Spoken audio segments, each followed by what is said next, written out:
Un homme a engagé un assassin Ben. pour qu'on le tue, exigeant que ce soit propre et rapide. La patronne de l'entreprise de tueurs à gages était très heureuse. Elle consulta la liste des assassins de sa compagnie et choisit l'un des plus expérimentés, capable d'abattre n'importe qui, même à 2000 mètres de distance.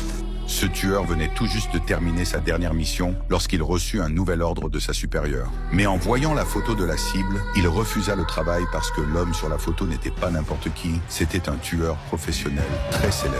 Lors d'un examen médical, le médecin lui avait annoncé qu'il souffrait d'une maladie rare et incurable. En tant qu'assassin de métier, sa première pensée a été de se suicider. Mais au moment de lever son arme, il pensa à sa femme. Il renonça alors à cette idée, car le suicide n'était pas couvert par l'assurance. Et elle ne toucherait donc pas une énorme compensation. Il s'est ensuite tourné vers son patron, espérant qu'il accepte d'émettre un contrat pour sa propre mort. Mais il refusa. Ben se tourna alors vers une autre agence de tueurs. Cette fois, il obtint enfin ce qu'il voulait. Il devait mourir après minuit, cette même nuit. Ben eut un dernier rendez-vous avec sa petite amie. À la fin, il a rompu avec elle. Puis il rentra chez lui, attendant en silence la venue de la mort. C'est alors que le médecin appela. Ben ne voulait pas parler et s'apprêtait à raccrocher, quand le docteur lui annonça qu'il y avait eu une erreur dans le diagnostic. Flood, Dieu merci.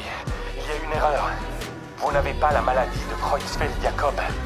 Il s'est avéré que Ben n'était pas malade. En apprenant la vérité, Ben fronça les sourcils et regarda sa montre. Il ne restait plus que 4 minutes avant minuit. Et le tueur envoyé pour le tuer allait arriver d'un instant à l'autre. Ce que Ben ignorait, c'est qu'il n'allait pas affronter un seul assassin. Et que tout ça n'était qu'un coup monté de l'entreprise de tueurs afin de l'éliminer.